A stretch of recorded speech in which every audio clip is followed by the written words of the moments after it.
Hey, Plantation Golf Club. My name is Brandon Jones. I'm your general manager, and I'm with our superintendent, Chris Adams. We're going to do another episode of our behind the scenes. Been a This while. is it's been a Things while. have been busy, but Been very busy. good busy. So Yep, absolutely. I think this is episode number 6 that we're doing. I think so. Yeah, Yep. I think so. My memory is. We're going to go over the course closures. We're going to talk about that. What you guys did during that time. Yeah. Talk about otter hole number 5, the fairway there. There's been a lot of talk about liquid overseed. Yep. What is that? What are we going to do with that? Chris will explain that. Those And as you can see, what was that? The closures and liquid overseed actually tie together. We're using one for the other. So yeah. Anyway, sorry. We'll also talk about what you see behind us here, the water line going over to the practice putting green, and we'll discuss the putting green with that as well, and anything else we can come up with along the way. Yeah. So let's head on out and see what we got going on. Let's do it. Okay, guys, we are here. This is where the volunteers cut through the road and laid the pipe down to get irrigation from Otter Creek over here to the practice putting green. And you can see all the work that they've done here to get irrigation over here. Yeah. So, Chris, what is this going to do for the putting green now that you have water from irrigation that's on your system now? Well, that's exactly it. That was what it was about, was getting the adequate water we needed. We didn't have the pressure from the previous water source we needed to work efficiently. It would, A, it was not enough water, and B, it was not distributed correctly. With the correct pressure, we distribute the water more like a rainfall than like a heavy bucket, so to speak, is probably the best way I can put it. But you'll see we took, like where this line of hexagons are, these are actually plugs that we took to fix this spot that used to be, this big. And, we were able to put it all together, and this will still keep growing together. But, and, I can show you already, since we took these plugs, these runners are getting across. So you can see them right here. This one's really nice and fat and long. So we're getting, that's going to be very soon recovery that meshes together, as well as all the other areas. Additionally, since we got the water we needed, we really started to get aggressive with the putting green. Not 100% running out of growing season, but it's slowing down. But what we're doing is we took pitchforks to raise up the pitted areas and get sand underneath them to even out the level playing surface of the green. And we just continue, as you can see in the background, to just move the turf around to get it to fill in together and in a much more efficient way than what was here before. So just like everything else, weekly spiking, weekly sanding, weekly fertilizer, and this one, like a lot of the others have already done, will catch up to full. Perfect. So additionally, the lack of pressure that we had in the old system was causing an irrigation head to come on too short. And you can see these two rings where it dug in. Again, we took our pitchforks and we got some soil up underneath that to flatten it out, and then some top dress, and we'll get it all smooth and flat again. So it's happening, and it's happening relatively quickly, and we're excited about it. As you guys can see, we're here at the driving range where Chris and his team have decided to overseed the range.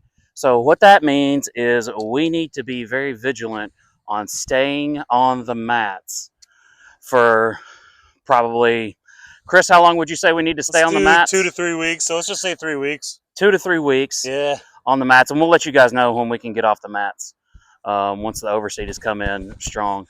As you can see, Chris was over there working on our sinkhole that we have here. Yeah, what's the plan with the sinkhole? That opened up when that big rain. We just haven't gotten to it yet. So we just need to put a load of fill dirt there, pack it in real good, and make it part of the plantings.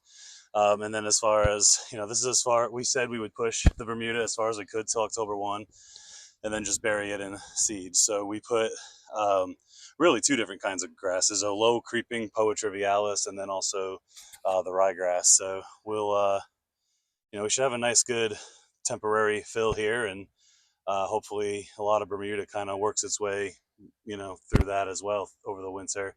When the days are warmer, we'll get some recovery. So we'll have a pretty good looking tee here soon. Some of you guys may recognize this area, but this is what was at one time the teaching tee, and we do have a plan for this. And Chris and his team, they didn't overseed this one yet, but they're going to today. Is that correct? Before the day's over, it'll have seed on it for sure. Fantastic. So I got something special in store for this here that I think you guys are really going to enjoy. Yeah, and just like the other tee, I mean, we did spray off a lot of the weeds, and that's kind of what exposed the bare sand. There's a little Bermuda here and there, but not a lot. But we'll get that good winter cover with the ryegrass. We can hide our problems under rye, as I say, and come out in the spring with a new game plan. See how much Bermuda maybe recovers in the meantime. A Perfect. week ago today, I've been long wanting to do an irrigation audit of the entire golf course. Previously to this day, we pretty much used all of our irrigation manpower to basically put out fires. There's a lot of communication issues and things break and pipe repair and sprinkler repair, like we call putting out fires. But now we we brought Dan on recently to work part time with us. He's been doing some mowing and blowing. A really detailed guy. Glad he's here. And I thought he'd make a good irrigation audit guy, and it turns out I was right. He has already almost, except for the whole 9 on Crane's Roost, he has almost finished an audit on Crane's Roost. And this morning he started doing the audit on Otter Creek. So what he's doing is he's going through, starting each and every zone. He's mapping each and every zone for us, and then in his notebook, he's writing down if the zone is, well, good or not. So if something's like not turning, if something's broken, if something's just not coming on, he puts that detail in the ledger, and he's typed up a formal ledger for us. So now we can take that, well, and I guess put it on our fire list and go through and get all these things that are not communicating and not operating properly fixed. We're over here on Otter Creek, hole number 5 in the fairway, and we've had a lot of questions about what's going on over here. Why do we see so many birds and whatnot going through the fairway? And then we have That's holes and stuff like this. That's an armadillo hole. It's kind of textbook. You kind of almost see the triangular shape to it. They kind of stick their nose in there and start digging. And then the real telltale is that's that armadillo tail just hanging there. So, they're after insects in the ground. This has we're doing wall-to-wall preventatives every time we do our conditioning, which will segue us into the liquid overseed in a little bit. And we're also doing aggressive treatments with that. But sometimes crickets and their larvae can be a little more stubborn than our applications. So what you'll see on the other side of the ropes, this has recently been treated. It looks like there's pretty much activities done in there. However, out here they kind of started on the outside of the ropes now, so they're playing with us. But rest assured, we're trying to fix them. So in this hole, a couple of the fairways have been overseeded because of the lack of turf out here. So we've done 3, 5, and we're working on number 8 otter, as well as knocking out that other range tee today. We're over here now on Otter Creek, number 6 in the fairway, where Chris put the sprigs down. So, Chris, you want to tell us a little bit more about how it went, how it's looking, what's going to happen? Yeah, I mean, it was somewhere around the 1st of August that we did this, and here we are, just past the 1st of October, so 60 days later. And the turf we're standing on right now was sprigged. This was just solid cricket damaged dirt when we did it. And as you can see, like really closely, the runners are just still going. And we fertilized it just about every week for the last 6 weeks, and it's actually worked out really well. Nice. So, Chris, the question is now, since this is working, why didn't we do it everywhere else? Well, like on the other bad areas that we have? Yeah, unfortunately, the availability of that equipment for me wasn't really great. I was able to get it for that one day. We did what we could that day. But the good news there is that Brightview has invested in a couple more that instead of like, I don't remember the last video, that was a fairway mounted reel that we used. But we've invested in some tractor drawn verticutting units Nice. as Brightview. Yeah. So I don't know when those will arrive or when we'll have availability to those. But not only will we be able to cut our own sprigs if we have one here, which I'm going to lobby if we're getting 2. I want one here. Sure. But anyways, then we should be able to also keep, up with more conditioning things too. So, for example, the rough where we pulled the sprigs from on number 7 really benefited from that verticut. We dethatched it, conditioned it, things ago. The side benefit was honestly the sprigs. We didn't necessarily, the verticutter is for dethatching more than it is for cutting sprigs. So that's more the fact that we were able to get nice long sprigs is more of a side benefit. So the next question is going to be, when can you do this? Are we going to have to wait until August of next year, or can you do it now? No, when can you do this again? Assuming we take delivery sometime over the winter, then we can just do it in the spring. So, which at this point in October. So are we talking about March, April. something Okay. like that. Assuming we take delivery of the Sure. units by then, and then it's just because those units that we borrowed were literally someone else's fairway unit.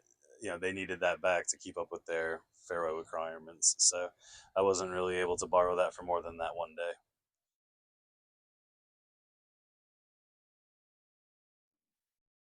I've gotten the question a lot.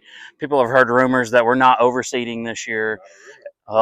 Yeah, not a rumor at all. We are not going to overseed, and the word's gotten out that we're going to be doing liquid overseed. And people have been asking the question, well, what is liquid overseed? So, Chris, tell us what liquid overseed is. So I've liquid overseeded 3 or so other golf courses in my career now. I highly prefer it for obvious reasons. The cost of seed is through the roof, but then secondly, the transition out of the ryegrass into the spring can often be difficult. And on top of all that, we can just keep pushing our Bermuda with the program that we're using in lieu. So what the liquid overseed is basically two main products. We have one product that is a humic acid, which is a great organic to mix with the sandy soils and help us grow. It is a soil conditioner to stimulate bioactivity in the soil. And thirdly, and most importantly, it protects the root and shoot of the plant from the elements of the weather over the winter. So no frost out. And additionally, the only other second product is iron. That iron is just going to help us keep it green, green, green. And we've done 3 applications on each course so far of the liquid overseed program, and we're just going to continue that every other week. Year round now. I mean, it's basically a program we can use year round. After winter, I'll probably drop the iron, use something a little more balanced, something a little more, nutritionally balanced for the turf. So, but right now, that's what's going to help us keep green through the winter, and that's what the liquid overseed is, kind of a nickname for the program. The reason it is because it looks overseeded, literally. Yeah, and like you said, going into spring, it's going to provide a healthier turf, correct? That's right. It basically we'll be in much better shape next year than we were this previous spring, correct? Instead of focusing on a huge investment that lasts us 5 or 6 months tops in the overseed, we're spending way less on the product that it takes to overseed, and we're using it all year round instead of just those months. So basically, we're focused on turf health and conditioning year round now instead of just when we have ryegrass on the ground. So not that that's all we do, but it's just, to me, it's a more consistent, balanced, and steady program. Okay, guys, we're here for our final thoughts from this video, episode number 6. We went over the practice putting green, this irrigation line. They ran 260 feet, I believe, correct? That is accurate. Of irrigation over to the practice putting green. We went down to the driving range, gave you guys the plan for that with the ryegrass. And then we ran into Dan over on hole number 5, and we were able to talk about the irrigation audit. And then we went to number 6 and gave you an update on the sprigs that you guys put down, and then went over to number 17 and talked about that when we're going to open that hole back up, and talked about the overseed. The liquid overseed. Now, there is other overseed because we are using some leftover stock from previous seasons to do the driving range tee, the par 3 tees. I've even thrown in number 9 cranes since for a little roadside bling. Nice. So we are doing a little bit of overseed, real traditional overseed. One other thing that I want to wrap up here is course closures. There's been a lot of questions. Are we going to extend the course closures, or are we going to stop them? So we have decided we're going to extend the course closures, correct? Right. How big of a benefit has that been for you guys? It's been huge because of efficiency. So the liquid overseed program started about 6 weeks ago, and we've been able to just completely knock that out uninterrupted. When I was doing herbicide applications, I'm done now, but I had to water those in, just using some heavy duty stuff that needed to be watered in, and I was able to do that freely. And then most importantly, we're able to punch, dress, and spike these weak areas on the greens, and they are getting smaller and smaller and smaller. So we are almost there. I'm almost ready to. You almost ready to cut that thing off? No, I'm kind of starting to look like John Daly, so I just gotta turn it. Yeah, I love it. I gotta dye it white, but no, I won't do that early. I'll let that happen naturally. Fantastic. So with the course closures, we will stop the course closures at some point, but the play will dictate that. When the snowbirds get back and we're getting busy, And even then, we're going to try to get creative on some of the closures and still have somewhat. Maybe some delayed starts. Correct, correct. So we'll keep you guys updated on that. Anything else you want to add, Chris?